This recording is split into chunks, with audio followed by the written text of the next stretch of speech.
प्रभु के चरित्र अथाह सागर है। शेष शारद श्रुतियां नेति नेति कहकर जिनका गान करते हैं, फिर भी पूर्ण पार नहीं पा पाते। हम लोग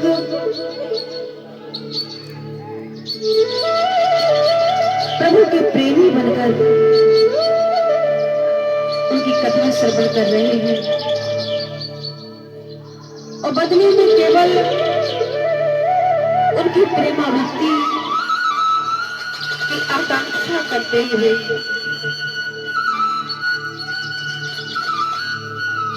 बस उनके चरण शरण का आश्रय लिए हुए हैं।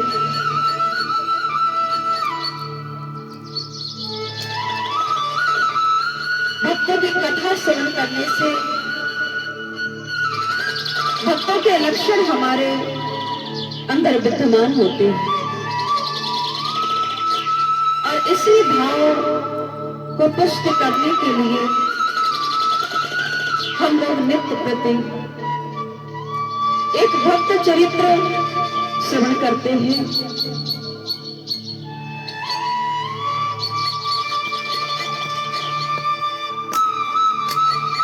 बड़े ही भगवत भक्त, संतों में अगाध निष्ठा रखने वाले परम संत कामध्वज जी का चरित्र हम लोग श्रवण करेंगे, जो राजस्थान में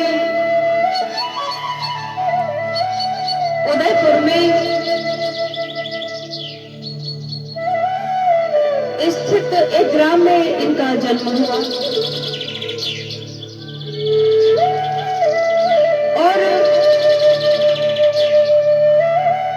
ये 3 भाई थे।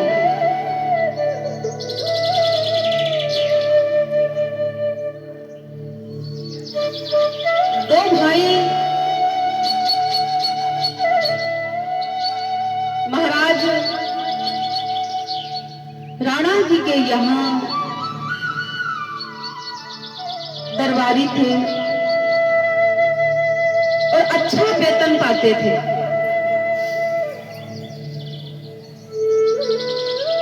महाराज के साथ उठा बैठ थी, अच्छा परिचय था। लेकिन ये तीसरे भाई जो थे कामध्वज जी, ये भगवत निष्ठ थे। इनका एक ही काम था, ब्रह्म मुहूर्त में जागना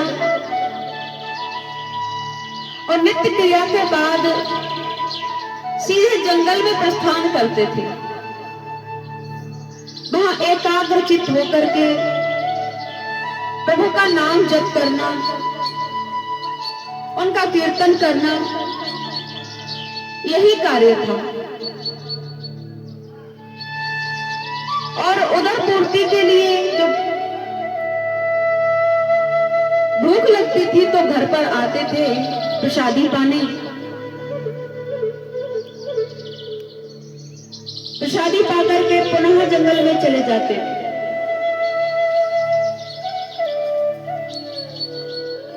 और आपने देखा होगा जब घर में सब काम कर रहे हो, एक कोई निठल्ला हो तो उसकी कोई वैल्यू नहीं करता। इनको खूब उलाहना मिलते थे।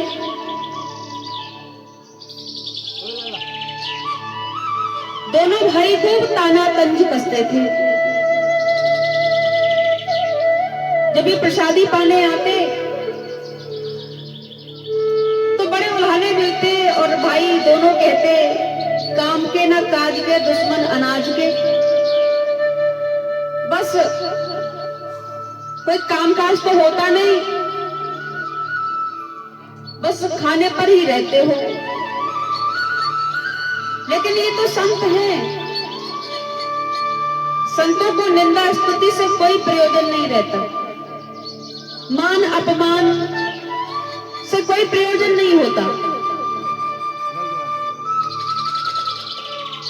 जहां कहीं भी संत दर्शन होता था तो दौड़ दौड़ कर जाते, संत सेवा करते, संतों की शीत प्रसादी पाते।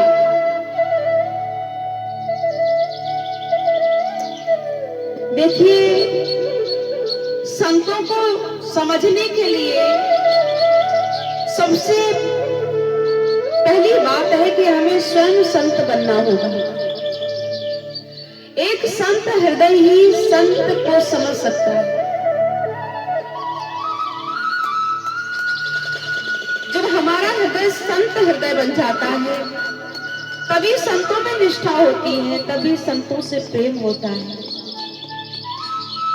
क्योंकि संत साक्षात श्री हरि ही है, प्रभु का चलता फिरता मंदिर संत ही है।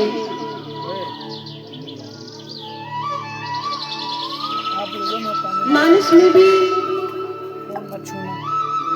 भगवान श्री राम ने माता सबरी को निमित्त करके हम सबको उपदेश दिया था, नवदा भक्ति बताई। तो सबसे पहले भगवान ने यही उपदेश दिया, प्रथम भगत संतन कर संगा। पहली भक्ति संतों का संग। संतों के संग से ही हमें ज्ञात होता है कि हम क्या हैं। संतों में जो गुण होते हैं, उनके गुणों को देख करके हमें अपने अवगुणों का आभास होने लगता है। संत एक दर्पण है।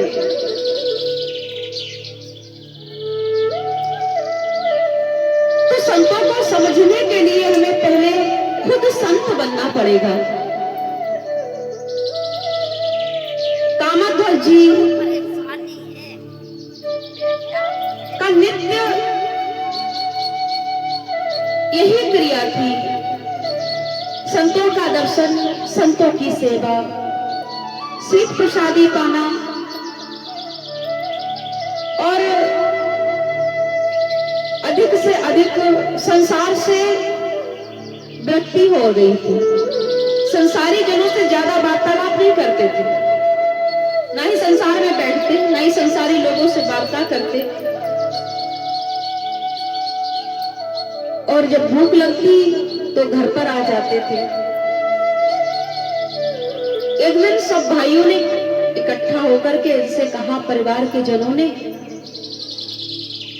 ऐसा करते हैं, प्रेम से काम लिया, समझाने का प्रयास किया कि आप जंगल में बैठे ही तो रहते हो, ऐसा करो, आप राणा जी के दरबार में हमारे साथ चला करो और केवल चलकर वापस आ जाया करो, हाजिरी लग जाएगी तो आपका भी वेतन हमको मिल जाएगा। केवल इतना कर लिया करो भैया। लेकिन इन्होंने कहा, जो संसार का राजा है, जो संपूर्ण भूमंडल का राजा है, हम तो उसके चाकर बन चुके हैं। अब इस तुच्छ सी राजधानी के किसी राजा के चाकर हम बनने के लायक नहीं है भाई। हमसे अब किसी की चाटकारिता नहीं की जाएगी, इसलिए आपका प्रयास विफल है। और धन के कुछ सिक्कों के लिए, कुछ वेतन पाने के लिए हम अपने उस राजाधिराज का तिरस्कार नहीं कर सकते। उसके समान इस संसार में कोई राजा नहीं। कहकर समझा बुझा करके परिवार वाले हार गए, लेकिन कामध्वज जी के मन पर क्या प्रभाव पड़ने वाला था। परिवार वालों ने बहुत समझाया कि ऐसे भटकते रहते हो तो घर में ही रहा करो, घर में आराम है, सुकून है, मत जाओ। लेकिन ये जानते हैं कि संपूर्ण संसार स्वार्थ से भरा हुआ है। और जिसे वास्तविक वैराग्य हो जाता है वह संसार की बातों में नहीं फंसता, संसारी जीवों में वह सामर्थ्य नहीं जो वास्तविक वैराग्यवान है उस पर अपना असर डाल पाए, अपना प्रभाव जमा पाए।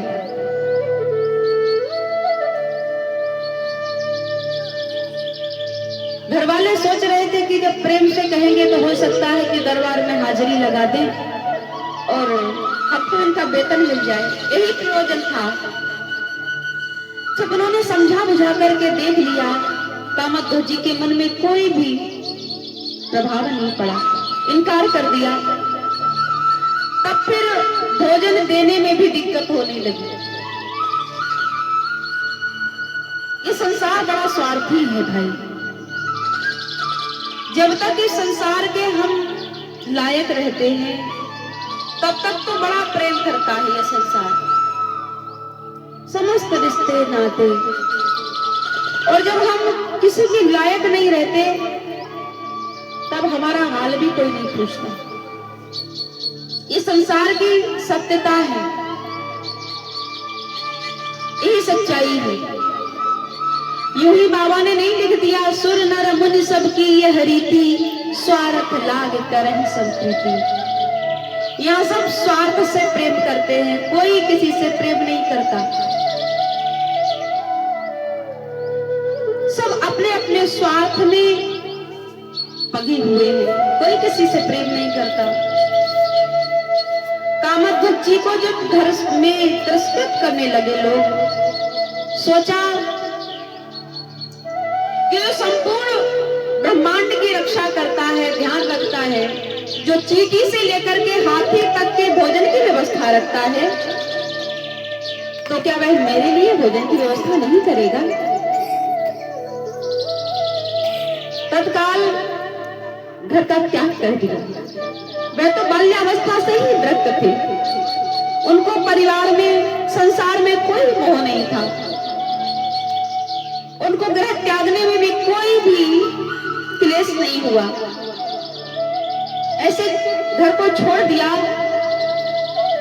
जैसे दूध में पड़ी मक्खी निकाल कर फेंक दी जाती। तत्काल अब तो एकाएक जंगल में रहने लगे कामध्वज जी। वही ठाकुर जी ने भोजन की व्यवस्था की।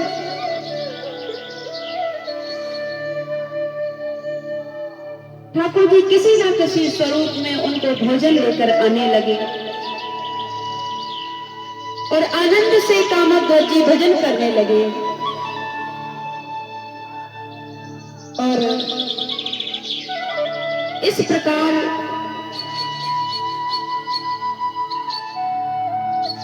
चैत्र मास की पूर्णिमा को कामध्वज जी का शरीर शांत हुआ।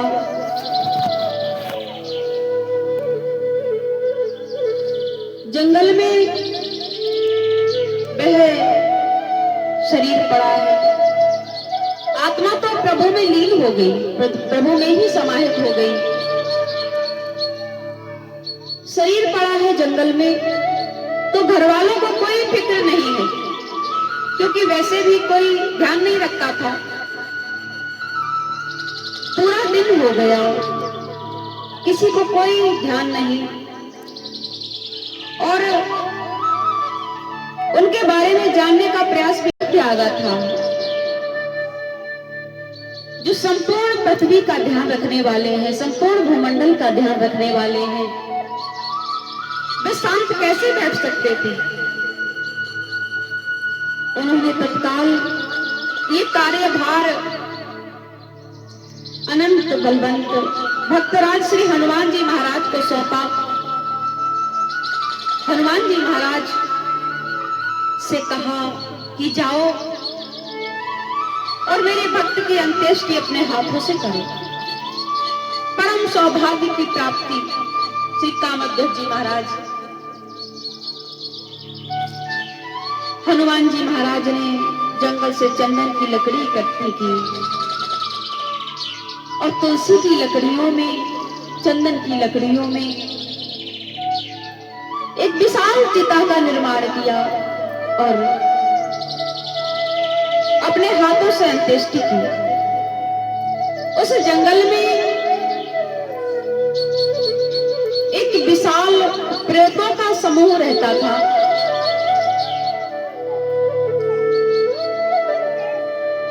बहुत बड़ी संख्या में प्रेत भी रहते थे और कामध्वज की चिता से जो धुआं निकल रहा था, जो सुगंध निकल रही थी, संपूर्ण जंगल में वह फैल रही थी। उससे उन सभी प्रेतों का उद्धार हो गया, प्रेत योनि छूट गई। देखिए ये भक्त के संसर्ग का प्रभाव। भक्त जीवित होता है एक संत तो भी संसार का कल्याण करता है और मरने के बाद उसकी चिता के धुएं से भी किस प्रकार से देखिए प्रेतों का उद्धार हो गया, प्रेत योनि छूट गई, सबका कल्याण हुआ। जय जयकार करते हुए भक्तराज की जय हो, श्री कामध्वज जी महाराज की जय हो। प्रेत अपनी उस प्रेत योनि को छूट गई उनकी और भगवत धाम को गए। उन प्रेतों में से एक उनका सरदार था जो उस समय उस जंगल से बाहर गया हुआ था। वह वापस लौटकर आया तो देखा कि उसके साथी नहीं है। इतना बड़ा झुंड था, इतने बड़े साथी थे, समूह था, पर कोई नहीं मिला तो वो रोने लगा और वहीं पर कुटिया बना करके एक संत रहते थे, उनसे जाकर के प्रार्थना की कि हे मुनि श्रेष्ठ, मेरा परिवार नजर नहीं आ रहा, मैं अकेला पड़ गया हूँ, मैंने संपूर्ण जंगल में खोजा लेकिन मेरे परिवार का कोई सदस्य नहीं है। तब उन संत ने बताया कि ऐसे ऐसे भक्तराज कामध्वज जी का शरीर शांत हुआ और उनकी चिताग्नि से संपूर्ण तुम्हारे परिवार का उद्धार हो गया। अब तो वह प्रेत बड़ा दुखी हुआ, कहा कि मैं बड़ा अभागा था, यदि मैं भी उस समय होता तो मेरा भी उद्धार हो जाता।